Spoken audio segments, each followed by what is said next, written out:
Welcome news স্পোর্টসে আপনাদের স্বাগত।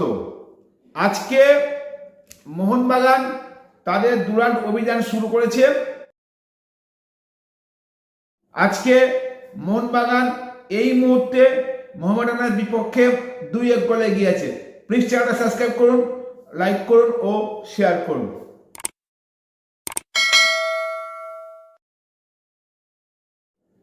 আজকে যুবভারতীতে একটি দুর্ধর্ষ ম্যাচ শুরু হয়েছে কিছুক্ষণ আগে। এখন সেকেন্ড হাফ চলছে।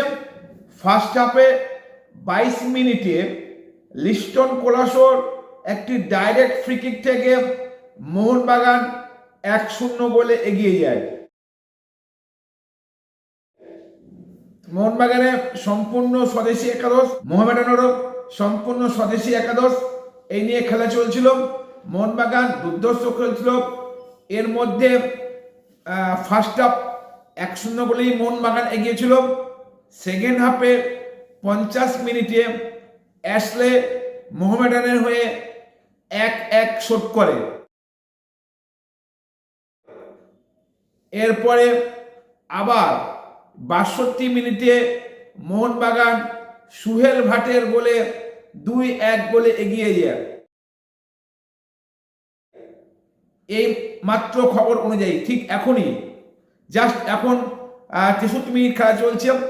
এই মুহূর্তে মোহনবাগান মোহামেডানের বিপক্ষে 2-1 গোলে এগিয়ে আছে। এখনো খেলার অনেকটাই বাকি আছে। শেষ পর্যন্ত কি স্কোর হবে এখনো বলা যাচ্ছে না, কিন্তু এই মুহূর্তে মোহনবাগান মোহামেডানের বিপক্ষে 2-1 গোলে এগিয়ে আছে। মোহনবাগানই ম্যাক্সিমাম সময় খেলছে, মোহামেডানও খেলছে, কিন্তু মোহনবাগানের চাপ অনেক বেশি, কারণ মোহনবাগানের অনেক নামি নামি খেলোয়াড় খেলছে। সেখানে তো মোহামেডানের প্রায় সবগুলোই ইয়ংস্টার। সেই ইয়ংস্টার নিয়েই যে সীমিত লড়াই মোহামেডান স্পোর্টিং খেলছে তা তারিফ করার যোগ্য। এই মুহূর্তে মোহামেডান মোহনবাগানের কাছে 2-1 গোলে পিছিয়ে আছে। 62 মিনিটে মোহনবাগানের হয়ে দ্বিতীয় গোল দেন সুহেল ভাট, আর তার ঠিক আগেই 50 মিনিটে অ্যাশলে মোহামেডানের হয়ে 1-1 করেন। আর 22 মিনিটের মাথায় লিস্টন কোলাসোর ডাইরেক্ট ফ্রি কিক থেকে মোহনবাগান 1-0 গোলে এগিয়ে যায়। প্লিজ চ্যানেলটা সাবস্ক্রাইব করুন, লাইক করুন ও শেয়ার করুন।